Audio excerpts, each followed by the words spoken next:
Prince Charles is passionate about preserving the skills of pottery makers in Stoke-on-Trent. He's a regular visitor to the city and an enthusiastic supporter of local businesses. Today, he opened a new studio space at Middleport Pottery in Burslem. It will provide workspaces, 2 kilns and a gallery for local artists, all within the working pottery that was saved by the Prince's Regeneration Trust in 2011.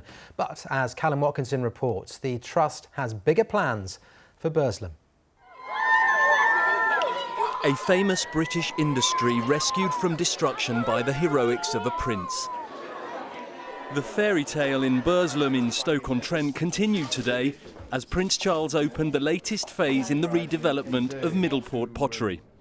To be able to see these studios completed, having seen them all right at the beginning of the process, to see the other studios and workshops occupied by all sorts of different young people is hugely encouraging. Once known throughout the world for its fine burly china, the cracks were showing at Middleport when the Prince's Regeneration Trust bought it 5 years ago. Its fortunes now turned around with the addition of a visitors' centre as well as those studios. £9 million of charity money has bought a future for a piece of Stoke-on-Trent's past. It's brought back life into the town. It's sort of stretching now from almost the canal side, as it did in the old days in Wedgwood's time, right up into the centre of the town. And now that Middleport is up and running, the Prince has turned his attention to other old buildings in Burslem in need of some regal TLC.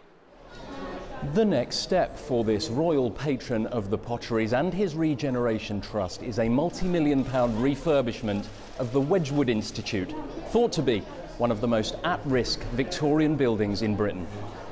The institute will be restored to provide a workspace for 25 local start-up businesses. News welcomed by one local artist who studied in this building 40 years ago. I came here in 1973 when I was 19 years old.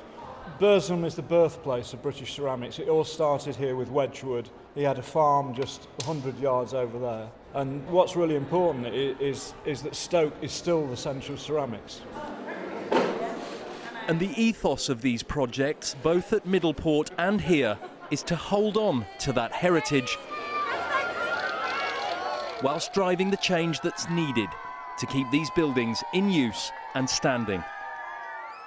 Callum Watkinson, ITV News in Burslem in Stoke-on-Trent.